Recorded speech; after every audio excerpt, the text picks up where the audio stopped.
This is the CYA Sideline Podcast coming to you live from Chantilly, Virginia at the CYA Fieldhouse. I'm Mark. That's Zack.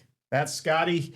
We're here for another exciting edition of the Sideline Blitz. All right. Well, welcome back. We're here to talk a little bit about our picks last week, and we've got some new college and NFL locks along with some fantasy stardom sit-em. We had a decent week last week, gentlemen. We were 50%. We each went 1-1. Scotty, I don't think that's decent. I think that's bad. Hey, I was happy I squeaked it out with Tampa Bay. That was pretty cool. We're struggling in the NFL. I'll say that. We've done all right in college. We've got a couple of us at 3-1 in college. Mark is the only guy on the board in the NFL right now. So we've got to step our game up a little bit and put a little more focus on our research and give some people some good quality picks here. Last week we had a couple games. The big game was Georgia Tech Clemson. Obviously that was a huge upset. Great game to watch. What's some other things you took away from last week, Scotty? In college, the Georgia-Tennessee game was amazing. Let's just say that. That's one of the best games you'll see in college football. Tennessee went up big. The kick at the end, and Georgia closed the deal, man. So go Dogs. That was a hell of a game. Absolutely. Switching over to the NFL, just to recap a little bit, talk about a really good game. Cowboys-Giants. Mark, were you able to get a little bit of that? Got a little bit of that. It kind of reminded me that neither one of those teams are very good, but both of them have potential to do some damage. So it's divisional game. They're always going to be pretty tough with each other. Yeah, absolutely. But I was surprised to see Russell Wilson put up like he did. I was not really surprised the Cowboys couldn't stop anything, but surprised that they couldn't contain the Giants. I thought the Cowboys would probably run away with that in Dallas. But yeah, I got a question for you guys. Yes, What are you guys' thoughts on the 10 p.m. East Coast start time for that NFL game last night? Did you guys stay up and watch it? That was a rough one for me. I didn't know there was a game last night. I was sound asleep. I think I saw about the first quarter, and it wasn't same. very interesting. So it wasn't, for me, it wasn't worth staying up. And it turns out the Chargers just kicked the crap out of the Raiders. So Geno Smith, the 3 picks. yeah, I don't think we missed much by falling asleep, Mark. Well, and for those folks who don't know, here in Chantilly, Virginia, we get to the field house by give or take 5:30 every morning. So yeah, 10 o'clock start is probably not going to be in the cards for most of us. So Absolutely. So let's turn the page to this week. We got some new games. We'll start with our college locks. Mark, I'm going to turn to you. I want to hear, I think you're going to go to the wishing well here. The rumor has it. So let's talk a little bit about your lock this week. okay, we've kind of decided that we're going to start talking about the top 25, picking games in the top 25, because I know a lot of comments that we get say, why are you guys picking games of these obscure games, right? Well, we're not going to do that anymore. So I'm going to go right to the Tennessee UAB game. I had talked about UAB the first week of the season. I told everybody why I like them, and I like them again, not to come close to beating Tennessee this week, but the spread on that game is 40.5. When I look back at all of the spreads that are out there in the top 25, that is the second highest. What really caught my attention was that the over-under is 69. So if the over-under is 69 and the spread is 40.5, someone in Vegas is expecting a high-scoring game, which means they think that UAB can score. And that leads me to conclude that 40.5 is a little be cautious. My lock this week, Tennessee wins the game. That's not the lock. The lock is take the spread, take UAB and the 40 points that they're going to give you, because I don't see that happening. It's even though it's in Neyland Stadium. So, good. Scotty, I'll let you go at him because I think Tennessee beats the living snot out of UAB this week. I think that if you're looking at Vegas, they're looking at a 55-14 game if you do the math, right? I see it being about 63-3, I would say, in this game. But I could be wrong, Mark. And Well, you could you be right. know, Yeah, you I just- think just it could be a so- letdown after that Georgia game for sure. But they're at home. Hopefully the crowd will get them back up. You know what's interesting, though, is that is the biggest spread. The over-under, the biggest number in all of the games. Mm-hmm. So, and there's other games out there that I think could, when you say 55-14, that I think could be higher scoring. So I don't know. I'm going to stick with my lock. What is my record right now is 2-2, so I need some luck here. So yeah, I'm all in on Trent Dilfer and the Blazers. Let's go. All right, Scotty, I'll turn it over to you. Let me hear a little bit about your college lock for the week. Yeah, the game I'm going after, I think it's name games. I don't think either of them are actually ranked, but they're both good. We got Rutgers, who's 3-0, going against 2-1 Iowa, with Iowa just with a loss this year to Iowa State in a rivalry game. I think it's going to be a good game, and it's Friday night in prime time, 8 o'clock. So I think it's a good game to watch. I'm impressed with Rutgers this year. Yeah. They're scoring the ball well. They got a good quarterback down there. I think the primetime game that night, Rutgers being undefeated, I think they're going to win that game outright. But if Vegas is going to give me 3, I'm taking 3 for Rutgers against the slow it down, defensive-minded Iowa Hawkeyes. I still want the Rutgers. I think they're going to score some points against Iowa and win that game outright, but I'll take the 3. I'm taking Rutgers plus 3. I kind of like that, Scotty. I agree that Rutgers are playing really well. They're throwing it around, scoring some points. I actually looked at this game before deciding on my lock. I actually think it's going to be a surprisingly high-scoring game. I think Iowa's going to have to score. It's not typically what they're used to, but they can throw it around a little bit. So I like a high-scoring game, and it favors Rutgers. So I'm kind of in support of that. What are your thoughts, Marky? You're both wrong. It's a low-scoring game. Iowa wins. Okay. Well, we'll have to watch and see. All right. It's Friday night primetime, like you said. Not a lot on the slate. What do you got, Zach? So I'm going, we got a ranked matchup. I think it's number 17, Texas Tech at Utah, number 16. Both of these teams like to score. I think both are averaging over 45 points a game this year. Granted, they haven't played a lot of competition, but these are two teams that you don't really consider defense when you talk about these two, especially Texas Tech. They like to spread it out and sling it. Over-under right now is at 58.5. I think over is my lock. I think there's going to be a boatload of points scored in this game. And for once, I'm even more confident in my lock. I've been a little nervous on a couple of them, but this one I think for sure is a slugfest here. Okay, that's a good pick. You like those totals right now. Yeah, this is funny because I totally agree with you. And that is, it's a rare occurrence, but this one, I like that. And I looked at that game too because I'm thinking, yep, they're going, that 58.5, they're going over. And that was when I was saying Tennessee. I can see this game with the Utah Texas Tech going over. Can't see it with Tennessee, so it'd be interesting. I like your pick. There you go. And you mentioned on the team total, or the score totals, I haven't had any luck with my locks on teams, so I'm switching gears a little bit. Hopefully, I can change my specialist. All right. All right, let's change gears a little bit. Let's go to professional football. We had a couple good games there this week. Again, we had some terrible results. Scotty, I know I had the Broncos, and they disappointed with Daniel Jones lighting them up for the Colts. And you want to remind everyone that I said Daniel Jones is for real? Daniel Jones, Mark did say Daniel Jones was legit. I think that's what my quote was. He's for real. Yep, he was his stardom.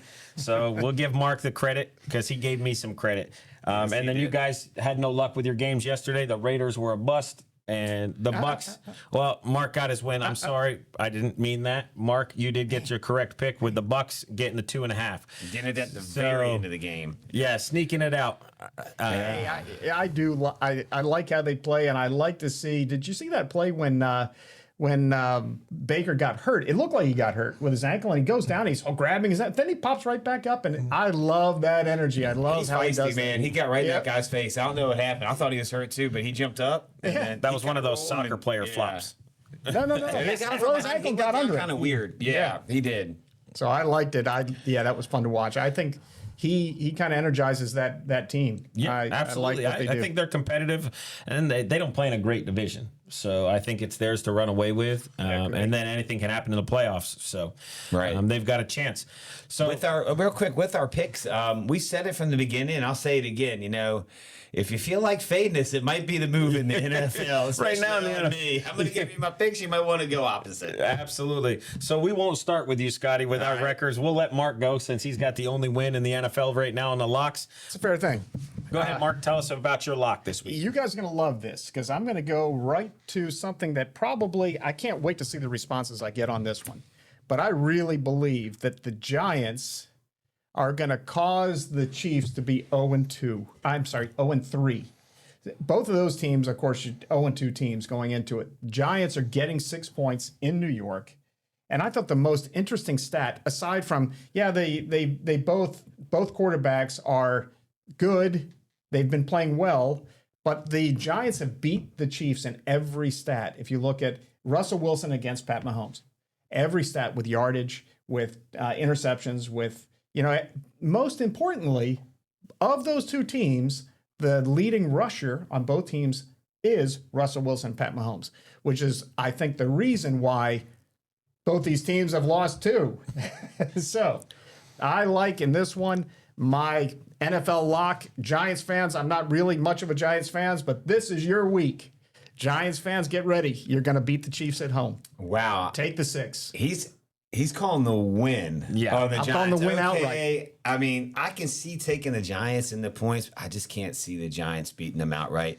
Those stats you're referring to, Kansas City's had a different level of competition to play this year than the Giants. And I guess we can test that measuring stick after this week and see how these teams are. But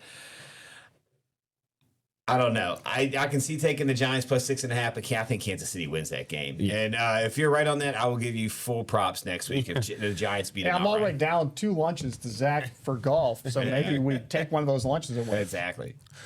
I can't say. I'm with you, Scotty. I can't see the Giants beating the Chiefs. And to be honest with you, I don't even know if the Giants cover the 6.5. Like you said, yes, it's in New York, but KC's opponents have been head and shoulders above the Commanders and the Giants. The Commanders and the Cowboys. The Chargers and the Eagles are 2 legit teams that are going to compete for the playoffs and potentially make deep runs in the playoffs.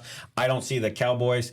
And if Daniels is hurt like they say he is, I don't know if the Commanders go very far without him. So I just think the competition KC's played is not even close to what the Giants have played. So I'd have to disagree with you. But I'd like to hear your picks for this week, Scotty, in terms of the NFL locks. Well, I'm doing kind of a little bit of the same thing as you. I'm going kind of against the grain, but not taking somebody as bad as the Giants. I'm jumping on the Rams-Eagles games. I think the Rams are going to win. The Rams are looking good so far. They got Puka may be the best receiver in football right now. He gets the ball, man, and he's doing something. He catches the ball. I'm just always afraid he's going to get hurt. He plays so just against the wall all the time.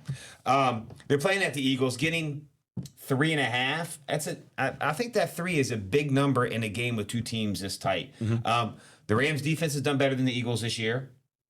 Their offense is rated higher. They got 2 of the top receivers in the league. I think they stand up to Philly. The only way Philly, and just like you, Philly's running the ball, not with Saquon Barkley, with Hurts right now. So my pick this week is Rams plus 3.5. I like to pick. The Eagles are good. I think they're the defending Super Bowl champs. They just haven't knocked the doors off anybody. Granted, they played KC, and we knew that was going to be a dogfight, but we talked about it for week 1. We thought they would blow the doors off the Cowboys, and they had to do everything they could to pull that one out. So I like it. Like you said, the Rams are playing really well. I'm a big McVay fan, and he just wins. So I think there's a good opportunity there. I'm going a different route. And it's not so different from my college lock because I'm taking points again. And I'm going with the Dallas-Chicago game over 49.5. It might be 50 on some places you see. Neither of these teams play defense. And they give up a boatload of points. As you saw, Dallas gave up 37 to Russell Wilson, who looked like he wasn't a competent NFL quarterback for a long time. And Chicago just gave up 52 to Detroit. And granted, Detroit's got a great offense, but with neither team playing defense, I think this is an easy over. 49.5, 50 points, whatever it is. I just think it's a horse race here. Whoever gets the ball last is going to win this game. So, yeah, I'm kind of, I'm going to say that, first of all, that is, Cowboys are the enigma right now because Dak looks pretty good at times. They got CeeDee Lamb, they've got Ferguson, they've got guys that can, their running game looks good. They scored a bunch of points, but with their defense the way it is, I kind of agree with you. But this one, it concerns me that both of those offenses can also be mediocre. And so if there is any defense played, this could just be a really kind of a boring game. Yep. So it could be, has the potential, but that's not what I'm seeing, and that's why it's my lock. Well, and you're 0-2 this year on locks, and so is Scotty. So I that they're faded. Take the under. I mean, it looks great on paper to me. Yeah. That's what scares me. It looks too obvious, and sometimes you just want to do the old flip and go the other way when it looks too obvious. But I'm agree with you on that one. The over looks tasty. All right, to finish up on our blitz, let's go fantasy start and sit 'em. Let's go with our start of the week this week, Scotty. Who are you starting in fantasy football this week that some people might not think is a great idea? Well, it's funny that we just talked about the Cowboys Bears because my start of the week this week is Caleb Williams. Okay. Oh, man. Okay. I think he's going to throw the ball a lot in that game. And it's hard. It makes me nervous to pick that because Russell Wilson did have such a big game, and I can see the Cowboys tightening up a little bit on defense this week. But still, I think you must start him against the Cowboys. I think you got to start him. He's got to be one of the top 5 quarterback starts this week. So They also have a couple injuries in their defensive backfield, too. Dallas does. So that helps a little bit for Chicago. Yeah. I would agree but that's because of my lock is the over. So I expect a lot of points to be scored. If he's going to score some points, fantasy-wise, he's got to throw it. So that's a good one. Mark, what's your start of the week? Start of the week, believe it or not, I'm kind of doing the same thing. I'm taking Tua. Even though the Dolphins are not good, but you know what's going to happen when they go up to Buffalo? Tua's going to be slinging it because they're not going to be able to run against the Bills. And fantasy-wise, I think the Bills win, but that guy's going to be throwing it all over the field if he survives. And there's going to be a lot of points created for Tua. Even like last week, he comes out of there with like 17 points. And they don't look good, but I say start Tua. The only thing is, hopefully he remembers what color jersey he's wearing because he might turn it over a few times. What's interesting, the stat on Tua this year, he's 72% completion rate in the first 2 games. I mean, that's pretty darn good. It is pretty I'd like to see how far downfield he's throwing it, though. It might be a little dink and dunk. So those numbers might be a little skewed. But maybe, like you said, it's curious. Like you said, this week he played my Patriots and he had a decent fantasy week. So I can see what you're saying. He does have to throw it. So should be good. I'm going with somebody that had a big week this week. We talked about it, the Giants-Cowboys game. Wan'Dale Robinson. After looking at it, he's averaged 9 or 10 targets a game. He's only a 20% start rate, at least on Sleeper, where we do our fantasy. So a lot of people are hesitant to put him in the game, but I think Russell Wilson has found somebody that he can get the ball to. And playing KC, I think they're really going to lock in on Neighbors. So that second or third option might be the one to go to. So I think Wan'Dale Robinson stays hot and has another big game. It's a good pick. I like that. I like when you pick something that's just not too easy and you're picking something of I don't want to say a sleeper pick, but he had a great week last week. Yeah, he definitely did. I'm not saying he'll have another big one like that, but I think he gets plenty of targets again, and he seems to bring everything in. Good pick. So let's turn the page to who should sit this week. And Mark, I'll start with you. Let's see your fantasy sit of the week. Justin Jefferson. How's that for just throwing it out there? The Vikings are in peril right now. Without McCarthy, they were already in peril with McCarthy. Now you throw Carson Wentz into that mix. And if they get over 100 yards receiving, period, I'll be surprised. So I say sit Justin Jefferson. I'll let you have that feedback, Scotty, because that's a bit bold move because we talked about him being a top 2 receiver. I don't know if you can ever start Justin Jefferson, but I think your point is he's going to have a down week.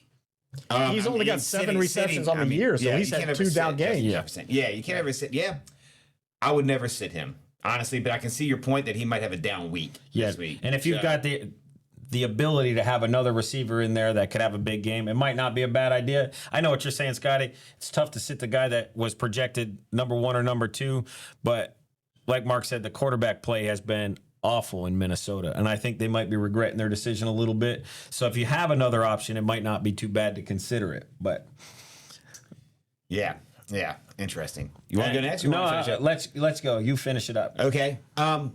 Actually, I was deciding between 2, and I'm still sitting here deciding in my head.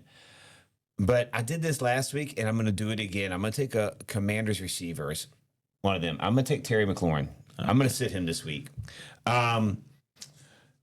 We don't know about Jaden Daniels' health right now.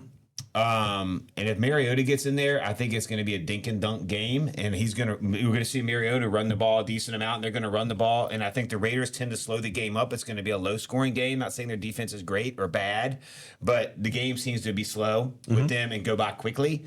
So I just don't think you're going to get a lot from McLaurin this week. I hope I'm wrong. Trust me, because I want the Commanders to come out and smoke them. But that's my sit. I can't disagree with you. I have him on my fantasy team, and it's been a disappointment this year. I don't know what it is. If it's just that he spent no time with the team in training camp, he was just hanging out on the sideline, whatever it may be. But he's not seeing the ball, and it's hard to argue there. But I'd like to hear your thoughts, Mark. Totally agree. Yeah, I mean, I see McLaurin much like I see Jefferson. These guys don't have a reliable quarterback right now. At least reliable. Jaden's reliable if his health is an issue. Plus, he hasn't been reliable downfield. You know, he's off. You can see even in both games, he looks like he's missing by not much, but enough that it makes Terry McLaurin a guy that I agree. I think sitting him's a good plan. I would say also the play calling hasn't been great. It's been that dink and dunk kind of thing as with Jaden Daniels there. So I don't know if there's a hidden arm thing that might be going on where he's struggling a little bit downfield, and they're trying to work some kinks out and get him comfortable a little bit. But but still, I do think tough matchup last week. Yeah. The Packers are tough, and so I could be totally wrong. If he's healthy, he comes out here. This is the week they might open it up. So, but I would still sit him. I think it's a high risk situation, so I would sit him with Daniels being hurt. If he's healthy, I wouldn't say that. Without a doubt. And I'm like you. I was torn between both running backs. We saw one last night in Ashton Genty, but I'm going to go with Chase Brown. I think Chase Brown, and I know this is going to be against you for you, Mark, because you have Chase Brown, but I would sit him with Joe Burrow out, and they're playing at Minnesota. Minnesota defense, they haven't given up a lot of rushing yards. Bijan had a decent day, but we're talking about Bijan. Right, Bijan's going to get his. Chase Brown just hasn't ran the ball very well. Their offensive line looks god awful. Part of the reason Joe Burrow's been hurt, because I'm surprised it's not worse than a toe. Everybody on the other team gets to the backfield. I just don't think he's going to have the running room, and they're going to have to sling it, I think, to stay in this game with everything going on. So it could be the opposite, though. It could be. Look at the quarterbacks in that game now. So you got true, Browning and Browning and Wentz, and that may not be very good. So the running game, it may be low scoring with a big running. A lot of emphasis on run. We'll see. But I mean, I can see your this could be a 6-3 football game. Yeah. Based on the quarterbacks and everything. But I got Chase Brown on my fantasy team, so I'm confident he is gonna just go ham on the Vikings. Come on, Chase Brown. Let's hope so. So those are our picks for this week. All right, now it's time for Did Scotty Make That Up? Scotty, what's a trivia question of the day? All right, boys, we're going to mix it up and do it a little different this week. We're going to put you guys on a clock. This week, you have 60 seconds to try to get the 5 correct answers today to this trivia question. We're going to have Grant start this in just a second when I'm done with the question. So here's the question. In college football, Division I FBS, since the year 2000, which 5 teams have the most wins? Okay, Grant, go ahead and start that clock. Alabama. Yeah, I think Alabama's got to be on that list. Alabama's number 2, and they're tied for number 2. And I say LSU's probably 1. I would agree. LSU's on my list. LSU is not 1. Wow. Okay. They are top 10. State. I think they've got to be there. Ohio the Big State. Ten. Ohio State's number 1 by a decent amount. Oh, wow. Okay. Michigan. I don't know about them because they've had some down years. I'm not going to Want say. to bypass? Yeah, I think I want to buy. I was thinking of like Texas or Oklahoma, those big schools in the Big 12. They've been kind of down for a while, and this is since 2000. You got 20 I seconds. think USC. USC's on my list. USC is not 1. Wow. Then I'm going to have to say Texas. Texas is not. Ooh. Texas Tech. No. A&M. No. I'll tell you that one of them is not in the Power 5. Notre Dame. Boise State. Boise State, yes. Oh, yeah. That's Boise a good State. call. Scotty, What did we end up with? 3 of them? 60 seconds. Only 3 of them? But you almost had one. Oklahoma was. Oklahoma I had it on my there. list, too. It was There's in my actually mind. 2 people tied for second. Alabama and Oklahoma have the same amount Okay. in that time. And 2 people tied for 4th, Boise State and Georgia. Boise Tied Georgia. for 4th. Look, There you I go. had it on the list, too. I had it on my list. Thanks for showing up for trivia, folks. Yeah, thanks for joining us. hey, that's another issue. Yeah, Yeah, we're that- done with week 3, so we'll see what happens. We'll recap it next week, and it's probably going to be that you guys are 0-3 on your NFL locks, but it's going to be fun to kind of It'll be gloat fun to a little recap. bit. Thanks for joining us. Be sure to follow us at CYA Sideline Podcast, YouTube, Instagram, TikTok.